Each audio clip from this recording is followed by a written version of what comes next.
right. Wall Wars. 11. The attack of the flesh.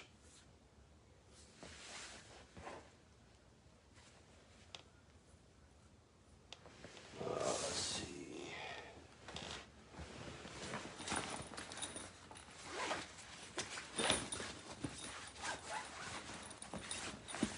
Okay, we got that sword for you. We got that. We got the witch on the wall back there.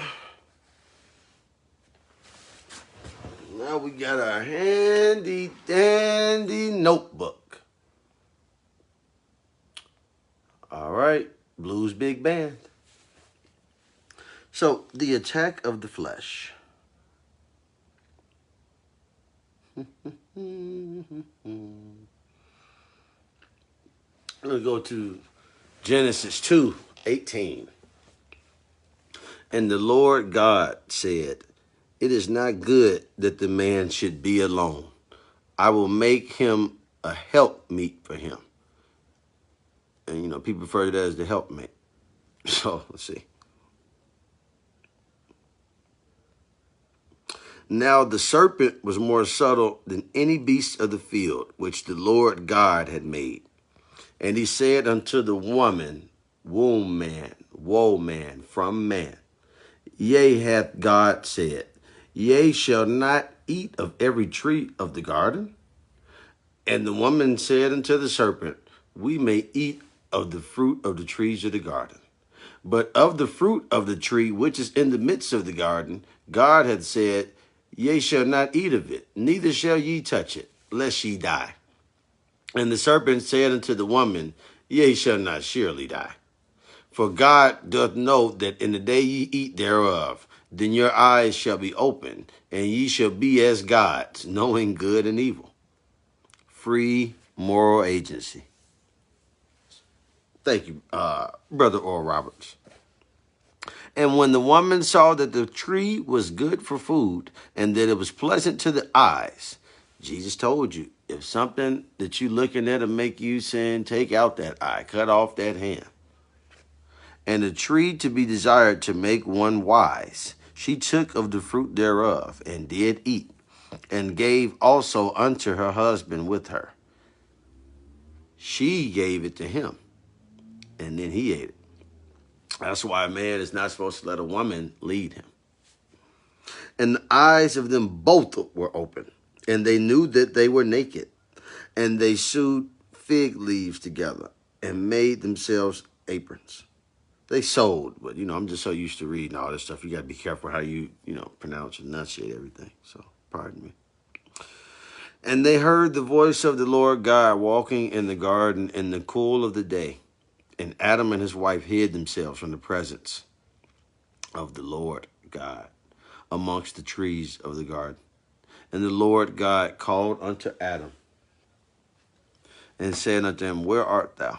And he said, I heard thy voice in the garden. I was afraid because I was naked and I hid myself.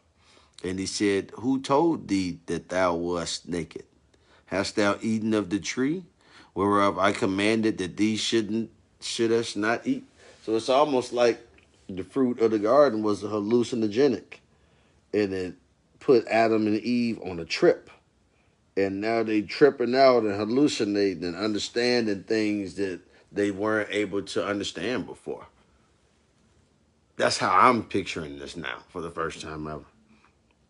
And the man said, the woman whom thou gavest to be with me, she gave me of the tree, and I did eat. And the Lord God said unto the woman, what is this that thou hast done? And the woman said, the serpent beguiled me, and I did eat. Dun, dun, dun, do, do, do, do, do, beguiled. Charm or enchant someone, sometimes in a deceptive way. Every prominent American artist has been beguiled by Maine. Charm, attract, enchant, woo, captivate, bewitch, spellbind, hypnotize, tempt, seduce, lure, entice, ensnare, trick, double cross, dupe, fool, hoodwink, take advantage of.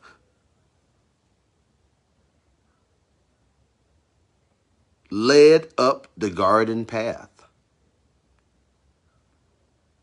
Give someone misleading clues or signals. In a crime novel, the reader has to be led up the garden path.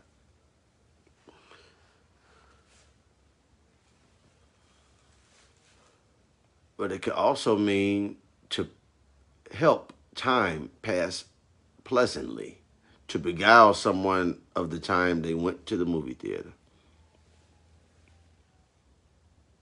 Hmm.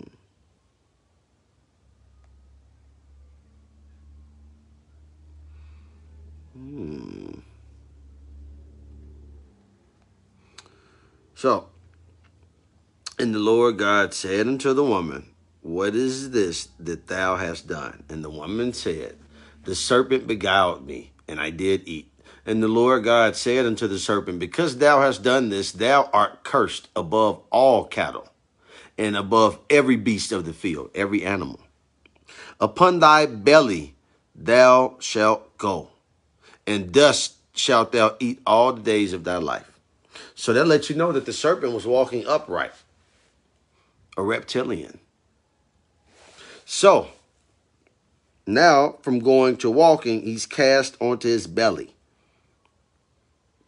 And snakes and serpents are always depicted as gods, dragons in lore. I will put enmity.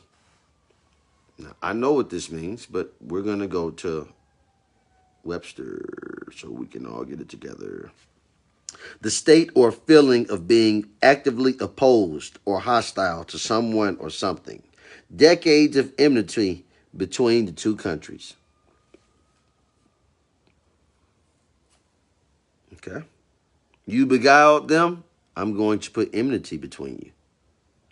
And I will put enmity between thee and the woman, and between thy seed and her seed. It shall bruise thy head, and thou shalt bruise his heel. So to the serpent, my foot will be on your head for all eternity. That's why they tell you that the battle is already won.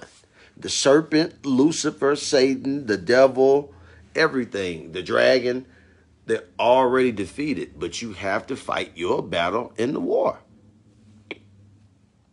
Unto the woman he said, I will greatly multiply thy sorrow and thy conception.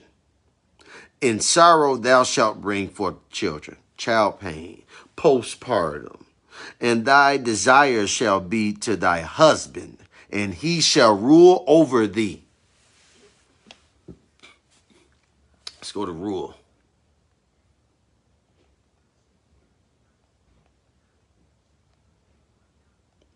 An accepted principle or instruction that states the way things are or should be done and tells you what you are allowed or are not allowed to do.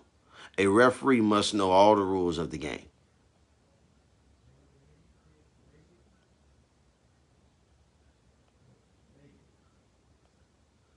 And unto Adam he said, because thou hast hearkened unto the voice of thy wife, because you listen and you let her lead you and she come from you, you followed the lead of her, and hast eaten of the tree of which I commanded thee, saying, thou shalt not eat of it.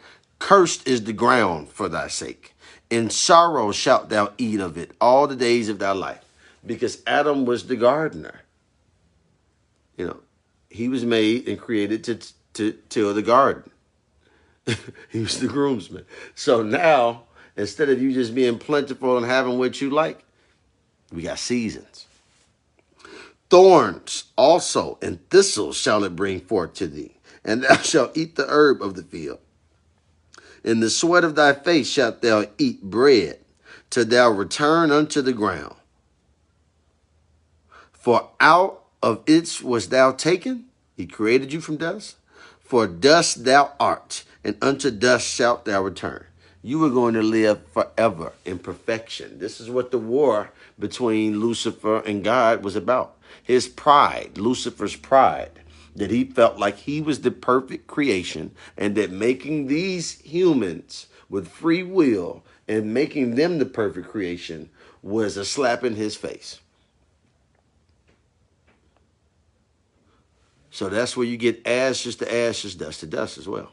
And Adam called his wife's name Eve because she was the mother of all living. Mother Nature, Father Time. Unto Adam also, and to his wife, did the Lord God make coats of skins and clothe them. And the Lord God said, behold, the man is become as one of us. Who is he saying that to? One of us.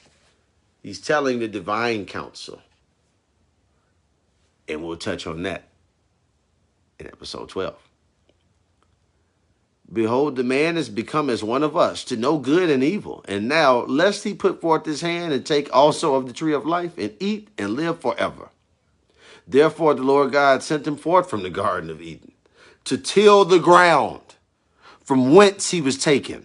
So he drove out the man, and he placed at the east of the Garden of Eden cherubims. You have cherubims, Ophanim, and Seraphim, as well as the archangels. And there are only two named angels in this Bible, Michael and Gabriel. There are no female angels if we're going in accordance to the Bible. I want you to think about that. And a flaming sword, which turned every way to keep the way of the tree of life. So, to protect the word, you have to have either the burning book or you have to have your flaming sword. So, you tell me which one you got. Let me know.